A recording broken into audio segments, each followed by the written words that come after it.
एक बार फिर से आपके अपने YouTube channel Yunus health tips में, जहां पाते हैं दवाइयों के बारे में संपूर्ण जानकारी।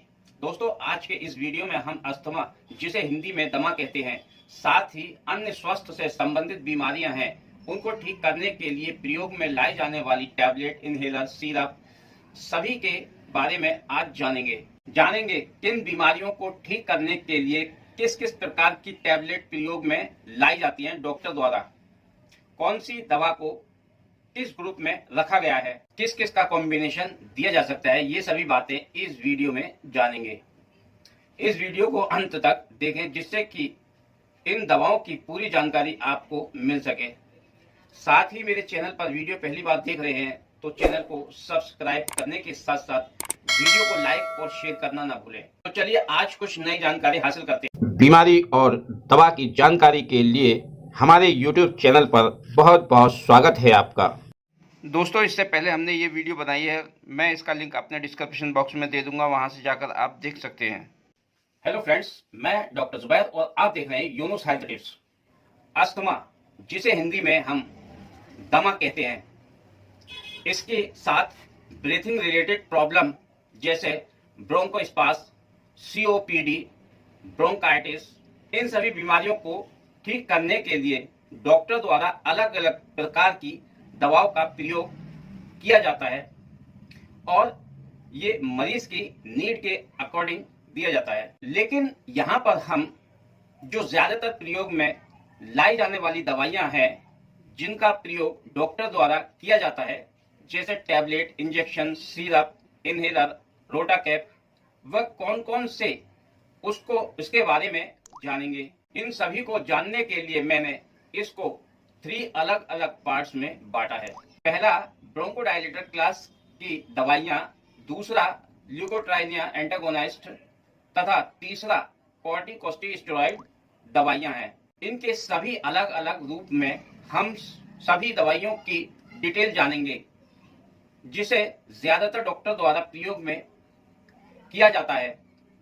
इनमें सबसे पहला ग्रुप में ब्रोंकोडायलेटर क्लास का, इसमें जो सबसे पहली दवा है जिसको हम जानेंगे वो दवा है साल्बुटामॉल।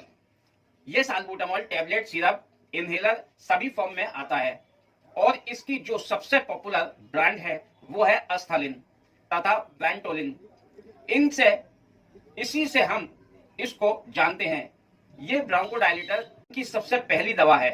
इसकी टैबलेट 2 मिलीग्राम, 4 मिलीग्राम तथा 8 मिलीग्राम स्ट्रेंथ में आती है। साथ ही टैबलेट तथा सिरप को इमरजेंसी में प्रयोग नहीं लाया जाता है।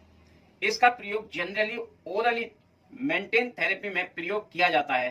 इमरजेंसी में साल्बुटामॉल को जो इनहेलर है, इसी को यूज करते हैं। इनहेलर एक बार लेने के बाद में 5 मिनट में अपना असर शुरू कर देता है और ये 2 घंटे से लगातार 4 घंटे तक अपना असर रखता है। दूसरी जो दवा है वो है साल्बुटालाइन। ये सिरप तथा टैबलेट दोनों ही फॉर्म में अवेलेबल है, सिर्फ अलग अलग कॉम्बिनेशन में अवेलेबल है, जैसे गुआफेंसिन प्लस एम्ब्रोक्सोल के साथ में टर्बुटालाइन।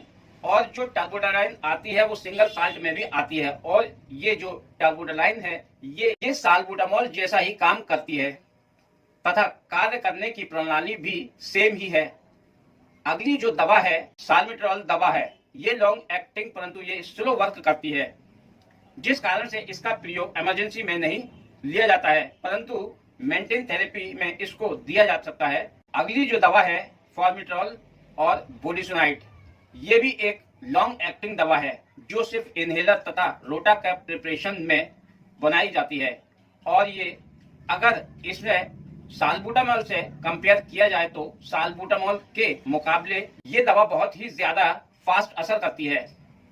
जिसको सांस लेने में दिक्कत होती है उनमें भी दी जा सकती है। इसी कारण से इसका प्रयोग भी साल्बुटामॉल से ज्यादा किया जाता है। अगली दवा है थियोफाइलिन, जिसे आप सभी जानते हैं। ये टैबलेट तथा इंजेक्शन दोनों ही फॉर्म में अवेलेबल है और इसकी टैबलेट आती है डेरिफाइलिन 400 मिलीग्राम की स्ट्रेंथ में आती है और ये जो दवा है ज़ैंथिन क्लास की दवा है। इसको ब्रोंकोडायलेटर क्लास में ही रखा गया है। इसके आगे जो दवाइयां जान रहे हैं वो ज़ैंथिन क्लास की दवाइयां हैं।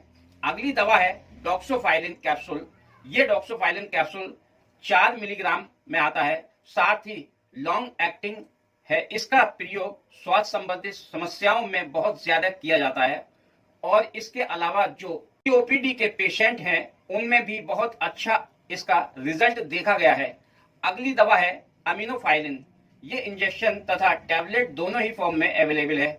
इसकी टैबलेट 100 मिलीग्राम की आती है, साथ ही इंजेक्शन है 250 mg में प्रति 10 ml आता है और इस इंजेक्शन को सिर्फ आईवी रूट इंटरवेनस द्वारा ही लगाया जाता है, आईएम में नहीं लगाया जाता है। अगली दवा है जो ज़ैंथिन क्लास की दवा है, वो है हाइड्रोक्सी एथिल थियोफाइलिन।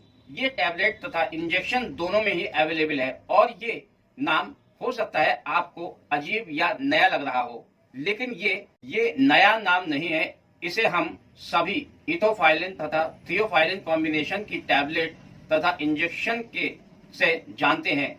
इसकी जो सबसे पॉपुलर ब्रांड है वो है डेरिफाइलिन, जो कि एक कॉम्बिनेशन टैबलेट है और ये ज़ैंथिन क्लास की दवाइयां हैं।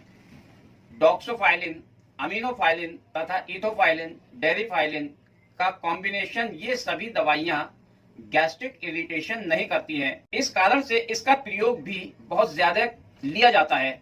अगला जो ग्रुप है ल्यूकोट्राइना एंटागोनिस्ट, इस ग्रुप में 2 दवाइयां हैं। पहली दवा है मोन्टेल्यूकास्ट तथा दूसरा है ज़ेफिरल्यूकास्ट। ये दोनों ही दवाइयों का जो कार्य करने का तरीका है वो सिमिलर है। ये स्वास्थ्य तथा फेफड़ों की सूजन को कम करते हैं। इन्हें प्रॉपर स्टेट रूप में दिया जाता है और कई बार इन दोनों में से एक दवा को किसी भी इनहेलर को रिप्लेस करने के लिए दिया जा सकता है। यदि कोई व्यक्ति लंबे समय से नहीं ले रहा है या उसको किसी प्रकार की प्रॉब्लम हो रही है लेने से, तो उस इनहेलर को रिप्लेस करने के लिए ये दवाइयां दी जाती हैं। अगला ग्रुप है कॉर्टिकोस्टेरॉइड ग्रुप। ये ज्यादातर इनहेलर के रूप में होते हैं, जिसे हम पंप या रोटाकैप कह सकते हैं। इसमें जो सबसे पहली दवा है बैक्लोमेथासोन, जिसको हम सभी जानते हैं। कई सारी दवाओं के साथ इसका कॉम्बिनेशन आता है और ये सिंगल साल्ट में भी ये पंप अवेलेबल है, जो रोटा के रूप में तथा पंप दोनों में अवेलेबल है। ये कॉर्टिकोस्टेरॉइड। अगली दवा है बोडेसोनाइड। ये एक नॉन हाइड्रोजनेटेड हाइड्रोकोर्टिजोन ग्लूकोकार्टिकॉइड से और इसे बैक्लोमेथासोन से बेहतर माना जाता है। जब बैक्लोमेथासोन से अच्छा असर नहीं मिलता है तो बोडेसोनाइड दिया जाता है और बोडेसोनाइड तो आपने देखा ही होगा फॉर्मेट्रोल के साथ कॉम्बिनेशन में आता है, जिसे हमने ब्रोंकोडायलेटर क्लास में जाना था। अगली दवा है जो है फ्लूटिकासोन प्रोपियोनेट। ये बिल्कुल और ग्लूकोकार्टिकॉइड दवा है जो इनहेलर रूप में पूरा कंप्लीट तरह से जाकर आपके फेफड़ों में अच्छी तरह से कार्य करता है। और तो इन सभी को एक दूसरे के साथ ट्रीटमेंट के लिए पेशेंट को इसके अकॉर्डिंग मिलाकर डॉक्टर मरीज को देते हैं। और इसके अलावा कुछ फिक्सिंग डोज फॉर्मूलाज भी हैं जिनको अस्थमा तथा अदर ब्रीथिंग रिलेटेड प्रॉब्लम में डॉक्टर द्वारा दिए जाते हैं। उनमें से कुछ को जान लेते हैं जो ज्यादातर चलन में। पहला फॉर्मूला है साल्बुटामॉल तथा थियोफाइलिन कॉम्बिनेशन में, दूसरे में साल्बुटामॉल तथा ब्रोमैक्सिन कॉम्बिनेशन। अगला है टर्बुटालाइन तथा थियोफाइलिन। ये सभी टैबलेट तथा सिरप में अवेलेबल हैं। अगले 2 जो जान रहे हैं वो इनहेलर में रहेंगे, साल्बुटामॉल तथा बैक्लोमेथासोन इनहेलर और फॉर्मेट्रोल तथा बोडेसोनाइड ये रोटाकैप में रहेंगे। तो दोस्तों ये सभी दवाइयां थी जिनका प्रयोग ज्यादातर अस्थमा और ब्रीथिंग रिलेटेड प्रॉब्लम में डॉक्टर द्वारा लिया जाता है। हो सकता है कुछ और दवाइयां हों जिसको मैं कवर नहीं कर पाया हूं, लेकिन ज्यादातर प्रयोग में लाई जाने वाली दवा यही होती है। तो दोस्तों आप समझ चुके होंगे, आप मेरी वीडियो देखकर समझ चुके होंगे कि किस तरीके से मैंने आपको ये समझाया है। तो मैं उम्मीद करता हूं कि आपको मेरी वीडियो पसंद आई होगी। पसंद आए तो लाइक और सब्सक्राइब कीजिए और बेल आइकन दबाइए। तो दोस्तों अगर आपके मन में कोई सवाल हो तो मेरे इंस्टाग्राम पर आप फॉलो करके उसमें मैसेज भेज सकते हैं, मैं उसका रिप्लाई आपको जरूर दूंगा। तो मैं यही अपनी वीडियो को समाप्त करता हूं। अगली वीडियो में अगले टॉपिक के साथ फिर आपसे मुलाकात होगी। तब तक के लिए thanks for watching my video and good bye.